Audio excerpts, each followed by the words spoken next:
क्या आप जानते हैं कि भारत में शहरी जीवन की कहानी हजारों साल पुरानी है? मतलब उस समय से भी पहले, जब दुनिया के कई हिस्सों में लोग ठीक से बसना सीख रहे थे। तो चलिए आज हम उसी सफर पे चलते हैं, पत्थर के औजारों से शुरू करके भारत की पहली महान शहरी सभ्यता तक।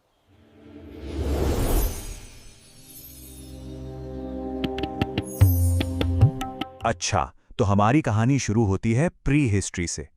प्री हिस्ट्री का मतलब है इतिहास से भी पहले का इतिहास। ये वो दौर था जब लिखने पढ़ने का कोई सिस्टम ही नहीं था। तो सवाल यह है कि हम इसके बारे में जानते कैसे हैं? सोचिए, आप एक जासूस हैं और आपके पास कोई लिखी हुई गवाही नहीं है। आपके सुराग क्या हैं? पुराने पत्थर के औजार, हजारों साल पुरानी हड्डियां और गुफाओं में बने हुए चित्र। बस इन्हीं से हमें उस जमाने की पूरी कहानी जोड़नी पड़ती है।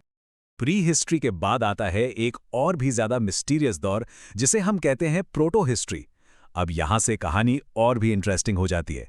इस दौर के लोगों को लिखना तो आता था, पर हम आज तक उनकी भाषा को, उनकी स्क्रिप्ट को समझ ही नहीं पाए हैं। इसका सबसे बेस्ट एग्जाम्पल है हड़प्पा की लिपि। हमें उनकी मोहरों पर बड़े खूबसूरत निशान और साइंस तो मिलते हैं, पर वो क्या कहना चाहते थे, ये आज भी एक अनसुलझी पहेली है। तो आज हम कहां कहां चलेंगे? सबसे पहले हम देखेंगे कि बिना शब्दों के इतिहास कैसा था। फिर गुफाओं में रहने वाले शुरुआती इंसानों से मिलेंगे।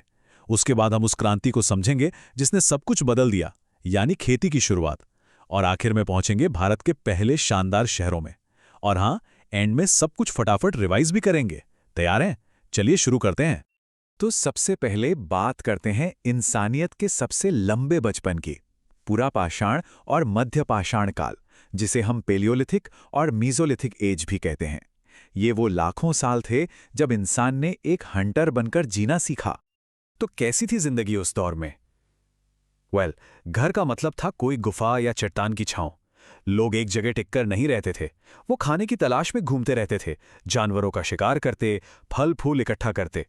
समाज वो छोटे छोटे ग्रुप्स में बंटा था, जिन्हें बैंड कहते हैं। और उनके टूल्स वो थे पत्थर के, लेकिन बहुत ही सिंपल और क्रूड। पर सबसे हैरान करने वाली बात यह है कि इसी मुश्किल जिंदगी के बीच उन्होंने आर्ट को जन्म दिया, गुफाओं की दीवारों पर अपनी दुनिया को पेंट किया। और अगर आपको उस दौर की कला देखनी है ना, तो भारत में मध्य प्रदेश की भीमबेटका से बेहतर कोई जगह नहीं है। जरा सोचिए, एक बहुत बड़ी ओपन आर्ट गैलरी जहां 500 से ज्यादा गुफाओं में हजारों साल पुरानी पेंटिंग्स हैं। यह सिर्फ चित्र नहीं है, यह उस जमाने का सोशल मीडिया है। शिकार के सीन, नाचते गाते लोग, जानवरों की तस्वीरें। यह हमें बताता है कि कहानी कहने की इच्छा हम इंसानों में हमेशा से रही है। अब आते हैं उस टर्निंग पॉइंट पर जिसने इंसानियत की कहानी हमेशा के लिए बदल दी। नवपाषाण काल या नियोलिथिक एज। ये वो क्रांति थी जब इंसान ने शिकारी से किसान बनने का फैसला किया। खाने का पीछा करना छोड़कर उसे उगाना शुरू किया। ये एक असली गेम चेंजर था। तो ये क्रांति हुई कैसे? देखिए, सब कुछ ना एक दूसरे से जुड़ा हुआ था।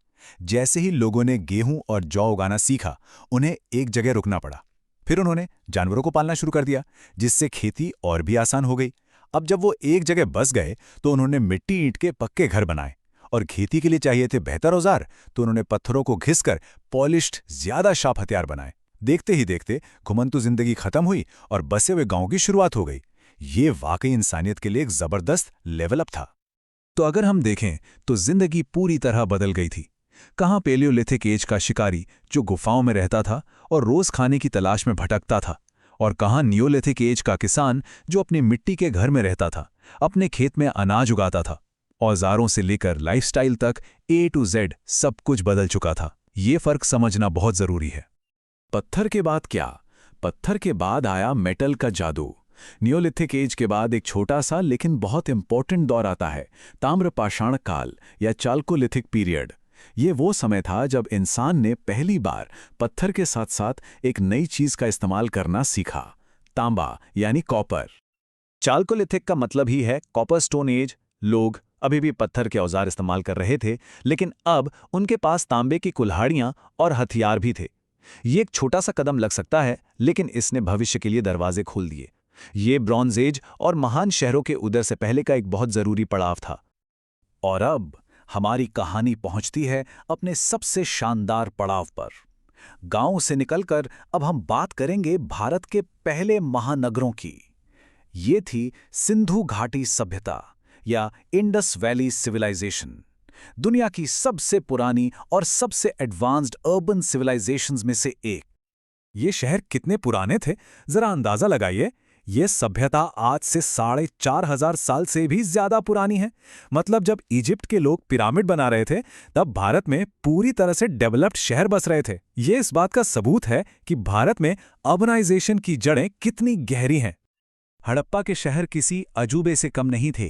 ये कोई ऐसी वैसी बस्तियां नहीं थीं, बल्कि आज के प्लान्ड सिटीज की तरह थीं, जहां सड़कें एक दूसरे को 90 डिग्री पर काटती थीं, एक ग्रिड पैटर्न में। हर घर में पक्की ईंटों का इस्तेमाल होता था, जिनका साइज तक एक जैसा था। और सबसे कमाल की चीज थी उनकी ड्रेनेज सिस्टम। हर घर से ढकी हुई नालियां। उनके पास अनाज रखने के लिए बड़े बड़े गोदाम थे और वे समुद्री रास्ते से मेसोपोटामिया तक ट्रेड करते थे। ये लोग अपने समय से सदियों आगे थे। और ये बात इस कोट में बिल्कुल सही कही गई है। शायद कांस्य युग की किसी और सभ्यता ने स्वास्थ्य और स्वच्छता पर इतना ध्यान नहीं दिया जितना हड़प्पा वासियों ने दिया। मोहनजोदड़ो में जमीन के नीचे बना नालियों का जाल आज के सिविल इंजीनियर्स को भी हैरान कर देता है। ये लोग साफ सफाई की इंपॉर्टेंस को बहुत अच्छे से समझते थे।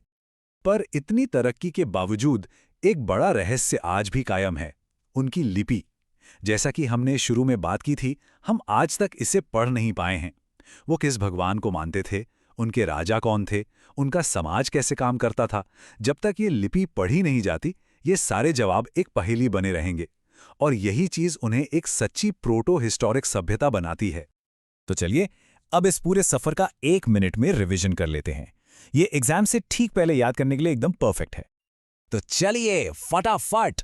पेलियोलिथिक यानी शिकारी, घुमंतु सिंपल औजार, मीजोलिथिक छोटे औजार और भीमबेटका की रॉक आर्ट, नियोलिथिक किसान, गांव, पॉलिश टूल्स, कैल्कोलिथिक तांबा प्लस पत्थर, और आखिर में इंडस वैली सिविलाइजेशन, भारत के पहले शहर, ब्रॉन्ज एज और वो मिस्टीरियस लिपि, सिंपल। तो हम इस सफर को एक बड़े सवाल के साथ खत्म करते हैं। हड़प्पा की उन मोहरों पर, उन सील्स पर भारत के पहले शहरों के न जाने कितने राज दफन हैं। सोचिए, अगर हम उस लिपि को कभी पढ़ पाएं तो वो हमें क्या कहानियां सुनाएंगी। क्या हम उनके राजाओं के नाम जान पाएंगे, उनके देवताओं के बारे में, या शायद एक आम इंसान की रोजमर्रा की जिंदगी के बारे में? इसका जवाब भविष्य में छिपा है। सोचिएगा जरूर।